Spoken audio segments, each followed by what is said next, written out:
അദാനിക്കെതിരെ തിരിഞ്ഞ കോൺഗ്രസിനെ കൈവിട്ട് സഖ്യകക്ഷികൾ. ലീഗ് പോലും പിന്തുണച്ചില്ല. തകർന്നടിഞ്ഞ് ഇന്ത്യ മുന്നണി.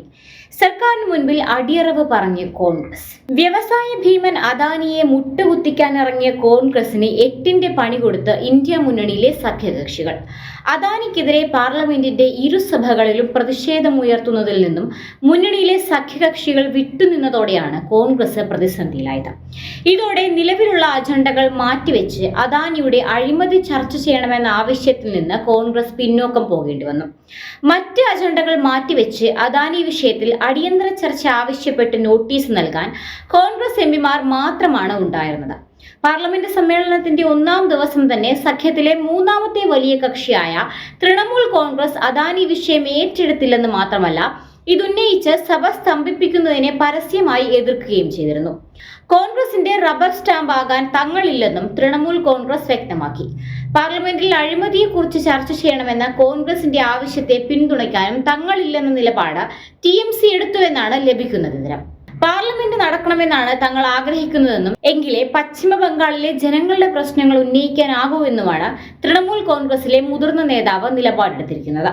ഇന്ത്യ സഖ്യത്തിൽ ഒരുമിച്ചുണ്ടെങ്കിലും TMCയുടെ തിരഞ്ഞെടുപ്പ് സഖ്യകക്ഷിയല്ല കോൺഗ്രസ്. അതിനാൽ തന്നെ കോൺഗ്രസ് മുന്നോട്ട് വയ്ക്കുന്ന ഏകപക്ഷീയമായ തീരുമാനങ്ങൾ പാർട്ടി അംഗീകരിക്കേണ്ടതില്ലെന്നാണ് മമതാ ബാനർജിയുടെ നിലപാട്. ലോക്സഭാ തിരഞ്ഞെടുപ്പിലും ഇക്കഴിഞ്ഞ ഉപതെരഞ്ഞെടുപ്പുകളിലും TMCയും കോൺഗ്രസും ഒറ്റയ്ക്കൊറ്റയ്ക്കാണ് മത്സരിച്ചത്. ഉപതെരഞ്ഞെടുപ്പിൽ 6 സീറ്റുകളും ലോക്സഭയിലേക്കുള്ള പോരാട്ടത്തിൽ 40-ൽ 29 മണ്ഡലങ്ങളിലും TMC ആയിരുന്നു ജയിച്ചത്. ഹരിയാന, മഹാരാഷ്ട്ര നിയമസഭാ തിരഞ്ഞെടുപ്പുകളിൽ കോൺഗ്രസിന് വലിയ തിരിച്ചടി നേരിട്ടതിനെ തുടർന്നാണ് തൃണമൂൽ കോൺഗ്രസിന്റെ നിലപാടിൽ മാറ്റമുണ്ടായത്.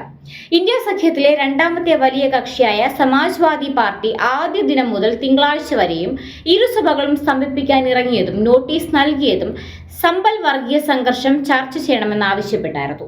മുസ്ലിം ലീഗിന്റെ നോട്ടീസും ആദ്യ ദിവസം തൊട്ട് സമ്പലിനായിരുന്നു. DMK നേതാക്കൾ അദാനി വിഷയത്തിൽ അടിയന്തര നോട്ടീസ് നൽകാതെ ദിവസവും മണിപ്പൂർ കലാപത്തിൽ മാത്രമാണ് നോട്ടീസ് നൽകിയത്. ഇതോടെ കോൺഗ്രസ് പ്രതിസന്ധിയിലാവുകയും അദാനി വിഷയത്തിൽ നിന്ന് പിൻവലിക്കുകയുമായിരുന്നു. ചൊവ്വാഴ്ച മുതൽ പാർലമെന്റ് നടത്തിപ്പുമായി സഹകരിക്കാമെന്ന് ഇന്നലെ സ്പീക്കർ ഓം ബിർള വിളിച്ചു ചേർത്ത സഭാ നേതാക്കളുടെ യോഗത്തിൽ പ്രതിപക്ഷ നേതാക്കൾ വ്യക്തമാക്കുകയുണ്ടായി. ഇന്ത്യ മുന്നണി നേതാക്കളായ KC വേണുഗോപാൽ, ഗൗരവ് ഗൊഗോയ്, ധർമ്മേന്ദ്ര യാദവ്, സുദീപ് ബന്ദോപാധ്യായ, TR ബാലു തുടങ്ങിയവരാണ് സ്പീക്കറെ കണ്ട് ഭരണഘടനാ ചർച്ചയ്ക്ക് തീയതി പ്രഖ്യാപിച്ചാൽ സഭാ നടത്തിപ്പുമായി സഹകരിക്കാമെന്നറിയിച്ചത്. തുടർന്ന് സർക്കാരും പ്രതിപക്ഷവും നടത്തിയ ചർച്ചയിൽ 13, 14 തീയതികളിൽ ലോക്സഭയിൽ ചർച്ച നടത്താൻ ധാരണയായി.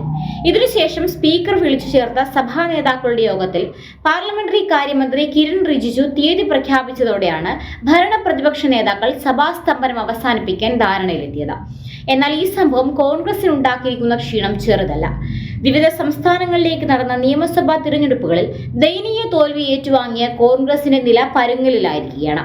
കോൺഗ്രസ് ഉയർത്തിക്കൊണ്ടുവരുന്ന ആരോപണങ്ങൾ അപ്പാടെ ഏറ്റുപിടിക്കാനും കോൺഗ്രസിന്റെ അപ്രമാദിത്വം അംഗീകരിക്കാനും തങ്ങൾ തയ്യാറല്ല എന്ന വ്യക്തമായ സൂചനയാണ് ഘടകകക്ഷികൾ നൽകിയിരിക്കുന്നത്.